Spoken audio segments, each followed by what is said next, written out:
ለረጅም ጊዜ በኮንትራት ቅጥር ውላችሁ እየታደሰላችሁ ቋሚ ሳትሆኑ እየሰራችሁ ላላችሁ የሚጠቅም መረጃ ነው አሁን የምነግራችሁ።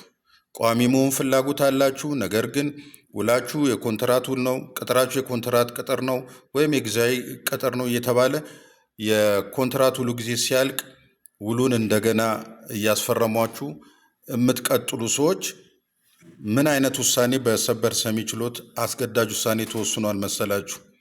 በመዝገብ ቁጥር 13/27/14 የተወሰነ አስገዳጅ ውሳኔ ነው። የአዲስ አበባ ሳይንስና ቴክኖሎጂ ዩኒቨርሲቲ ከአንድ ረዳት ፕሮፌሰር ጋራ የነበረው ክስ ነበረ። የክስ ሁኔታ ነበር፣ የክርክር ሁኔታ እና ይህ ረዳት ፕሮፌሰር በየ2 ዓመቱ ኮንትራቱ እየታደሰለት ነበረ እያገለገለ የነበረው።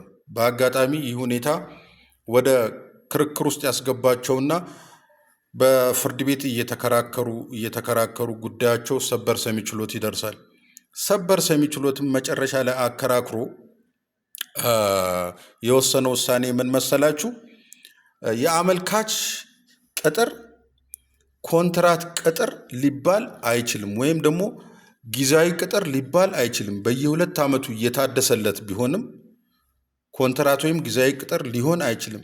ኮንትራት ወይም ጊዜያዊ ቅጥር ሊባል የሚችለው የጊዜያዊ ወይም የኮንትራት ቅጥሩ ለፕሮጀክት ስራ ብቻ ተፈጽሞ ከሆነ ውሉ ማለት ነው። ለፕሮጀክት ስራ ብቻ ይህ ቅጥር የኮንትራት ወይም የጊዜያዊ ቅጥሩ ለፕሮጀክት ስራ ብቻ ውል ተፈጽሞ እየሰራ ሆኖ ካለ ብቻ ነው የጊዜያዊ ወይም የኮንትራት ሰራተኛ ነው ሊባል የሚችለው። ለፕሮጀክት ስራ ባልሆነበት ሁኔታ ቅጥሩ ኮንትራት ወይም ጊዜያዊ ሊባል አይችልም ብሎ የሰበር ሰሚ ችሎት አስገዳጅ ውሳኔ ወስኖ ነበረ በመዝገብ ቁጥር 13/27/14። ስለዚህ ለረጅም ጊዜ ውላችሁ እየታደሰ ለረጅም ጊዜ ያገለገላችሁ ሰዎች፣ ብዙዎቻችሁም ደግሞ በምሰራችሁ ቪዲዮ ላይ እንደዚህ አይነት ኬዞችንም ነግራችሁናል። መች ነው ቋሚ የሚያደርጉን ብላችሁ የጠየቃችሁ ሰዎች ማለት ነው። እስኪ እናንተም ወደ ፍርድ ቤት ሂዱ። ይህንን የሰበር ሰሚ መዝገብ ቁጥር እሱን አስገዳጅ ህግ አለ። በዚህ አስገዳጅ ህግ መሰረት እኛ ለፕሮጀክት ስራ አይደለም የተቀጠርነው፣ ግን በየ2 ዓመቱ እየታደሰ ወይም በየ1 ዓመቱ እየታደሰ ወይም በየ6 ወሩ ብቻ የጊዜ ገደቡ በተቀመጠለት ሁኔታ በውሉ ላይ ውሉን በየጊዜው እያደሱ ለረጅም ጊዜ አሰርተውናል።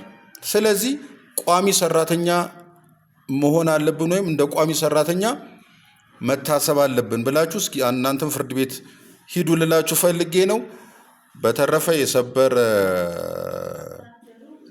የሰበር ችሎቱን ውሳኔ ቮሊዩሙን ፈልጉና አንብቡት። የመዝገብ ቁጥሩን ነግሬያችኋለሁ። ለመጨረሻ ጊዜ ልንገራችሁ። መዝገብ ቁጥር 13/27/14 ነው። ሪፖስት እያደረጋችሁ ይመቻችሁ።